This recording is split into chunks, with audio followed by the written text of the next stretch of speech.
MBK news కు స్వాగతం. వార్తలు చదువుతున్నది మోహన్ లాల్. కాంగ్రెస్ ప్రభుత్వం సన్నధాన్యానికి క్వింటాకు 500 బోనస్ చెల్లిస్తామని చెప్పి కేంద్రాల్లో కాంటాలు వేసి మిల్లులకు పంపి దాదాపు 2 నెలలు పూర్తి కావస్తున్నప్పటికీ 80% మందికి ఇప్పటివరకు బోనస్ చెల్లించలేదని బీఆర్ఎస్ నాయకులు తాటికొండ సీతయ్య అన్నారు. రైతు రుణమాఫీ, రైతు భరోసా, రేషన్ కార్డులు, ఇందిరమ్మ ఇండ్లు, ఆసరా పెన్షన్లు కార్యక్రమాలపై కాంగ్రెస్ ప్రభుత్వం చెప్పే బూటకపు మాటలను ప్రజలు నమ్మే పరిస్థితి లేదని అన్నారు. రానున్న స్థానిక ఎన్నికలో కాంగ్రెస్ పార్టీకి తగిన గుణపాఠం చెబుతారని అన్నారు.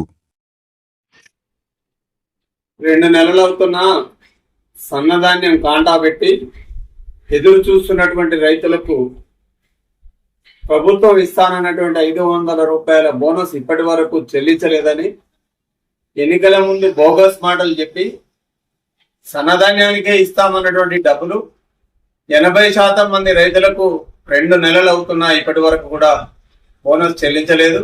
ప్రభుత్వం వెంటనే రైతుల ఖాతాల్లో బోనస్ డబ్బులు జమ చేయాలని డిమాండ్ చేస్తున్నాం. ప్రభుత్వం చెప్పేటువంటి ఏ ఒక్క మాట కూడా ప్రజలు నమ్మే పరిస్థితుల్లో లేరని, రేషన్ కార్డులు కానీ, రుణమాఫీ కానీ, ఇందిరమ్మ ఇండ్లు కానీ ఇవన్నీ కూడా వాయిదాల మాటలు చెప్తా ఉన్నారు తప్ప ఒకటి కూడా అమలు చేసే మాటలు చెప్పడం లేదనేది ప్రజలు ఈసరించుకుంటా ఉన్నారు. వెంటనే రైతులకు రావాల్సినటువంటి బోనస్ డబ్బులను వారి ఖాతాలో జమ చేసి వాళ్ళ యొక్క ఆవేదనను నివారించాలని కోరుతా ఉన్నాం.